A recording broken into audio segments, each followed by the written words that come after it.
एक दिन उपवन में भ्रमण करते करते महादेव एवं माता पार्वती सनत कुमारों के आश्रम तक पहुंच गए। ओम नमः शिवाय।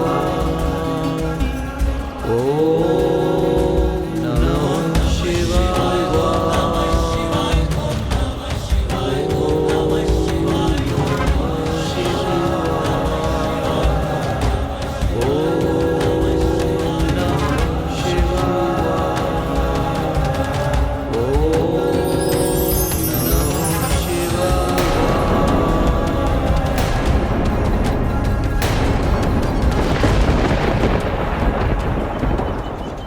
महादेव, माता पार्वती, प्रणाम।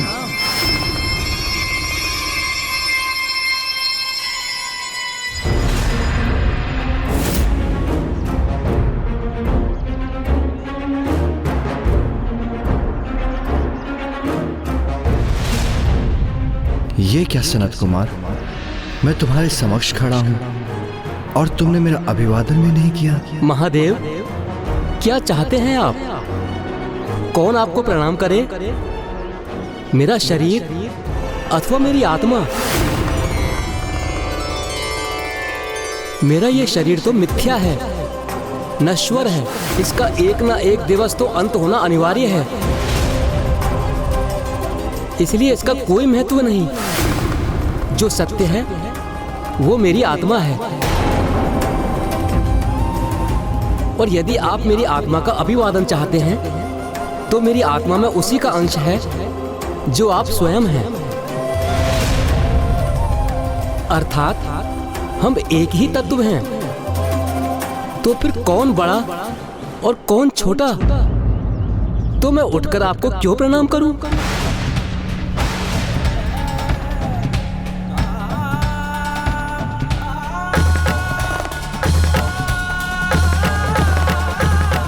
मैं तुम्हारे तत्व ज्ञान से प्रभावित हुआ।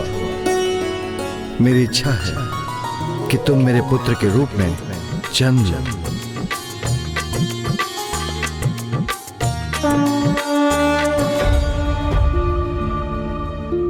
धन्यवाद प्रभु, आपका ही पुत्र बनकर जन्म लेना तो मेरा सौभाग्य होगा।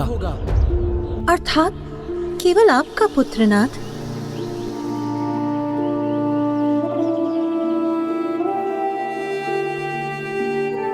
महादेव की लीला तो अपरंपार है, और उनको तो ये पूर्व से ही ज्ञात था कि देवताओं को महादेव और माता पार्वती के पुत्र को लेकर संशय होगा।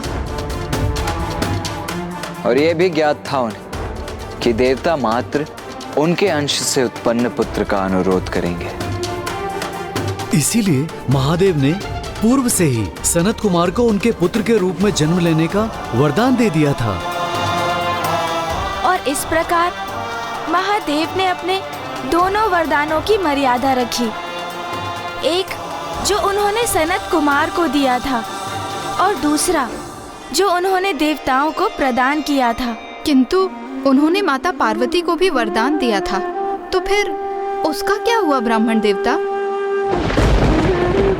जब माता पार्वती को ज्ञात हुआ कि महादेव ने देवताओं को क्या वचन दिया है, तो वो अत्यंत कुपित हुई, और फिर उन्होंने भी देवताओं को उनकी पत्नियों के संयोग से कभी कोई संतान उत्पन्न ना होने का कठोर श्राप दे दिया।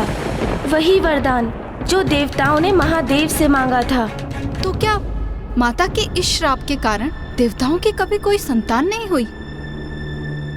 माता पार्वती का शाप था कि देवता अपनी पत्नियों के योगदान से संतान उत्पन्न करने में असमर्थ होंगे, किंतु परोक्ष रूप में वो संतान प्राप्त कर सकते थे। इसलिए भविष्य में अपनी ऊर्जा को एक पात्र में स्थित कर वो ऐसा करेंगे कि पांडवों का जन्म इसी विधि से होगा। जब देवराज इंद्र, यमराज और वायुदेव अपनी ऊर्जा देवी कुंती को प्रदान करेंगे, और उनकी ऊर्जा से क्रमशः महान धनुर्धारी अर्जुन, धर्मराज युधिष्ठिर और महाबली भीम उत्पन्न होंगे। एक नारी होने के नाते मैं माता पार्वती की पीड़ा समझ सकती हूँ, किंतु फिर माता का उग्र रूप कैसे शांत हुआ ब्राह्मण देवता? माता को तो एकमात्र महादेव ही शांत कर सकते थे और उन्होंने माता को एक आश्वासन दिया।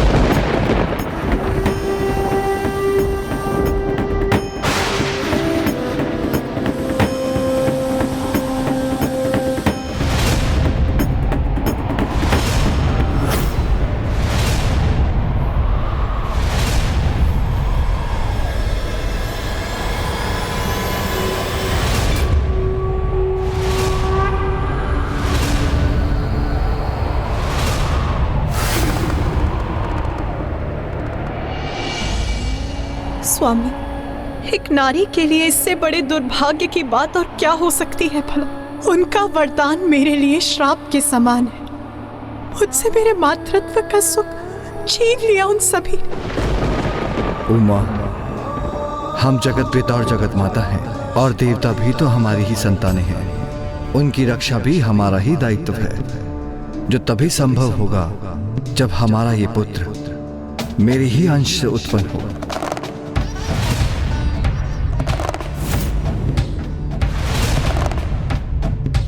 किंतु मेरी ऊर्जा से जीवन प्राप्त करने पर भी उसके जन्म में आपका भी सहयोग होगा, आपका भी अंश समाहित होगा। पार्वती, हमारे पुत्र पर आपका भी उतना ही अधिकार होगा जितना मेरा।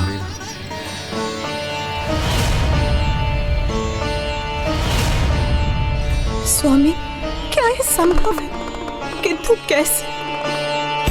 मुझ पर विश्वास रखिए उमा।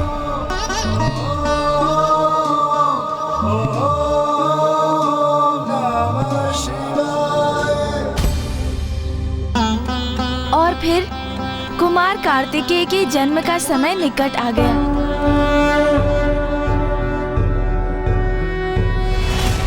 योगीश्वरो महासेनः कार्तिकेयो अग्निनन्दनः स्कन्दः कुमारः सेनानिः स्वामी शंकर संभव।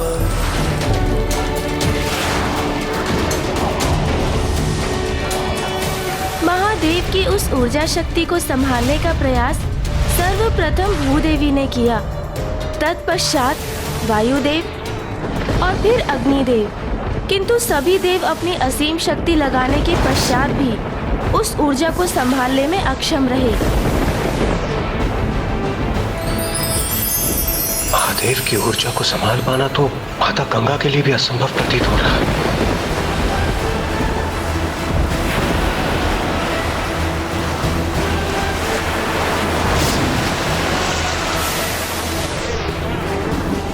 महादेव की ऊर्जा को सह पाना सभी के लिए असंभव। इस प्रकार उनके पुत्र का जन्म कैसे संभव? अब कैसे होगा ताड़कासुर का वध?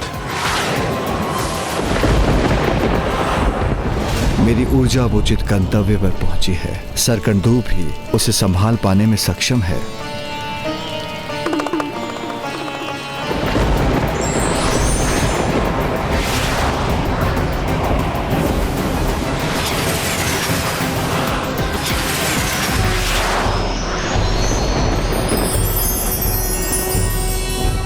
योगीश्वरो महासेनः कार्तिकेयो अग्निनन्दनः स्कन्दः कुमारः सेनानिः स्वामी शंकर संभव।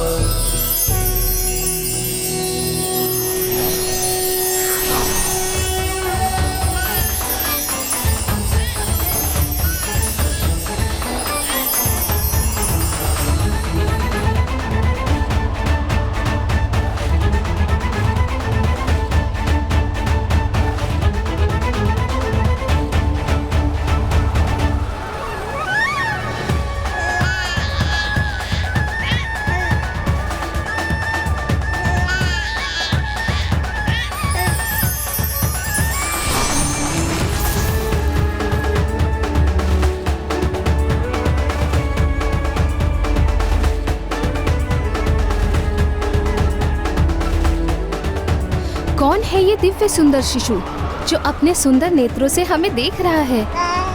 प्रतीत हो रहा है जैसे वो हमें पुकार भी रहा है। हमें वहां जाना चाहिए।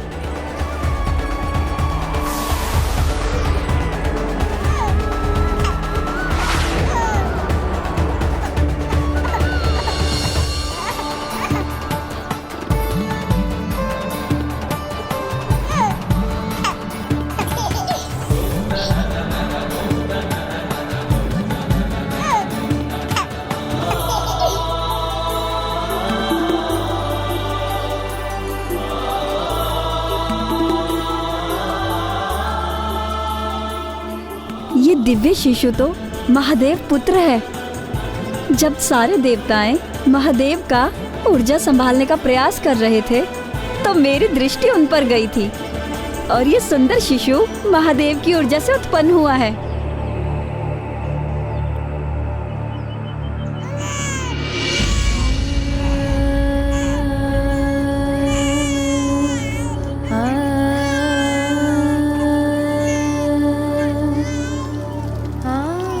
उमा, सरकंडूब तो आपका ही स्वरूप है, इसलिए मेरी ये संतान तो आपकी भी संतान है।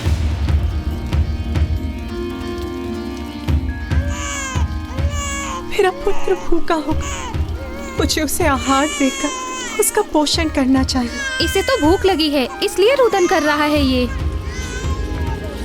ये शिशु तो महादेव और माता पार्वती के वात्सल्य का अधिकारी है, किंतु ऐसे निराहार इसे कैलाश कैसे भेज दे? नहीं, हमें इसका पोषण करना चाहिए, इसे आहार प्रदान करना चाहिए। उमा, मुझे ज्ञात है आप अपने पुत्र को अपने आंचल में भरकर उसे सस्नेह आहार देने के लिए आतुर हैं, किंतु आपका पुत्र कीर्तिकाओं को अपना आहार प्रकट करने की अनुमति दे रहा है, उन्हें आशीष दे रहा है, जिसके उपरांत वह आपके पास कैलाश आ जाएगा।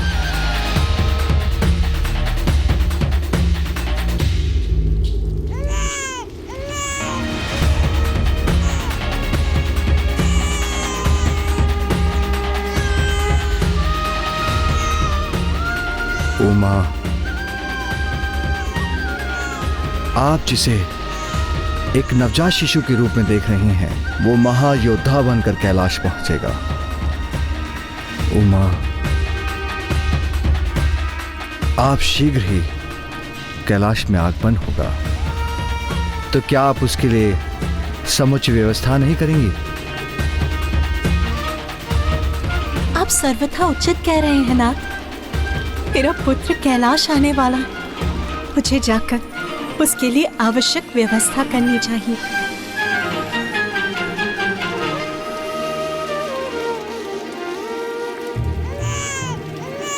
बस बस पुत्र, मैं अभी तुम्हें दुग्धपान करा देती हूँ।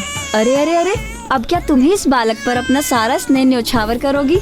हमें भी तो इसे दो। हमें भी दो, हमें खिलाएंगे इस बालक को, हम खिलाएंगे इस बालक को। अरे अरे, एक ही समय में हम सभी एक बालक को कैसे आहार दे सकती हैं?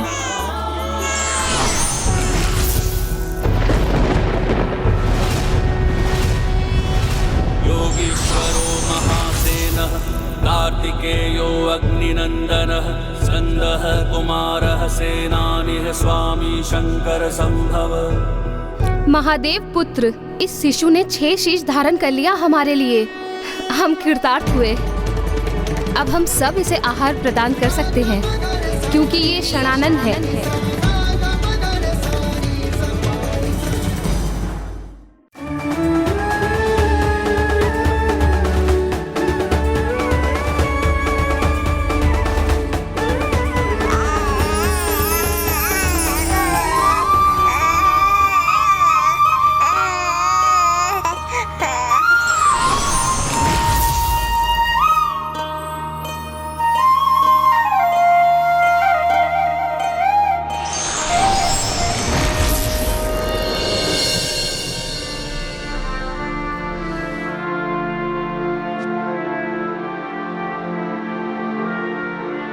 और इस प्रकार उन महायोद्धा महादेव पुत्र कुमार कार्तिकेय का जन्म हुआ, जो भविष्य में तारकासुर का वध करने वाले थे।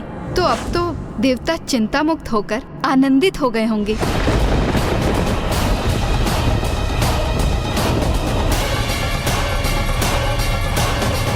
नहीं, देवराज इंद्र अभी भी सशंकित थे।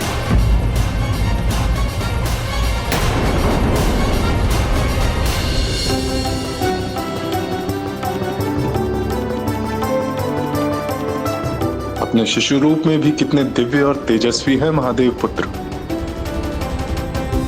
पर है तो वो शिशु ही।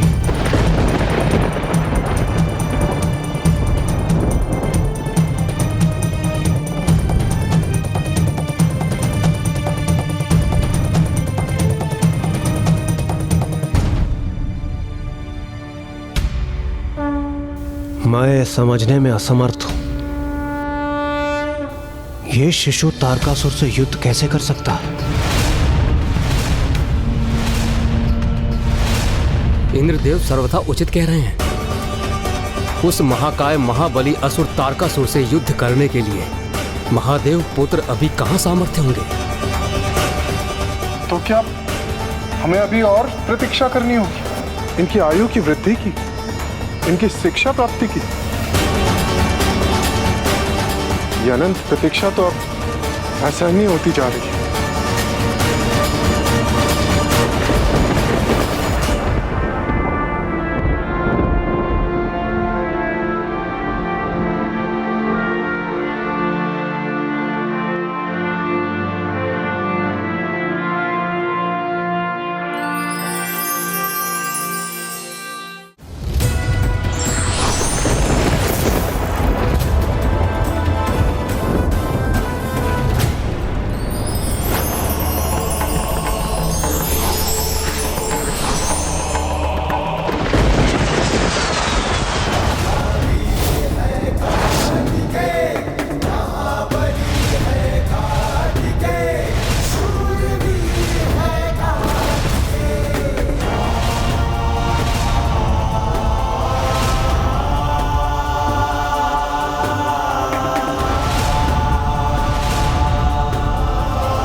महादेव पुत्र तो किशोर हो गए,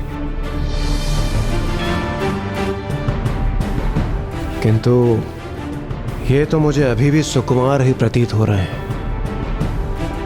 ये भी उचित है। जिस भयंकर तारकासुर के समक्ष कोई देवता भी नहीं टिक सका, उसका सामना कैसे करेंगे कुमार?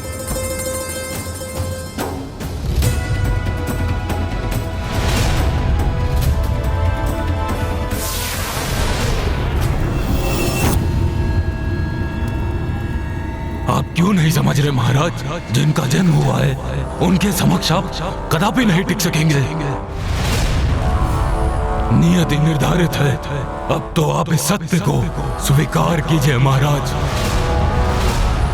बहुत अभिमान था ना आपको अपने विश्वास पर, किंतु स्वयं को सुरक्षित रखने की आपकी सभी योजनाएं असफल रही। और फिर अब तो महादेव का पुत्र भी उत्पन्न हो गया है, जिससे सर्वथा अनुचित प्रमाणित हुआ है आपका विश्वास महाराज।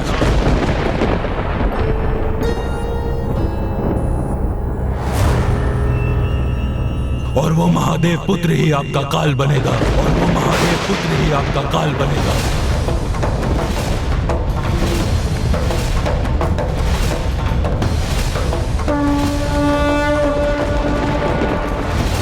आपका तो सर्वनाश होगा ही, किंतु इन सभी का सर्वनाश होगा। और इस सर्वनाश से मैं भी सुरक्षित नहीं रहूंगा, मेरा भी अंत होगा। आया आपका काल महाराज, आप ही नहीं टिक सकेंगे उसके समक्ष।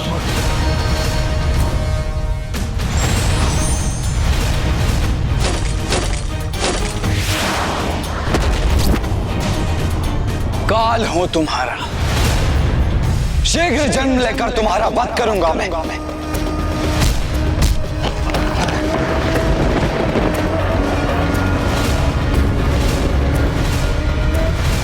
मूर्ख, फेरू, कैसे असुर हो तुम? असुरों की भावी पीढ़ियां असुरों के नाम पर कलंक के रूप में स्मरण करेंगी तुम्हें। मुझसे ऐसे दुर्वचन कहने का दुस्साहस कैसे किया तुमने? विजयदान! जी महाराज। पंचा को बुलाओ। जी महाराज। पंचा! पंचा! पंचा! अब ये पंचा कौन है?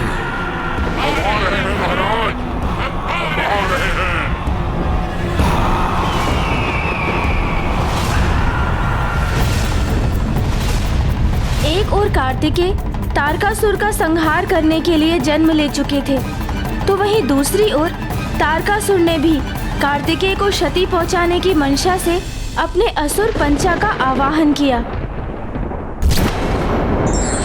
नियति निर्धारित है, किंतु प्रत्येक कार्य अपने समय आने पर ही घटित होता है, इसलिए धैर्य आवश्यक है।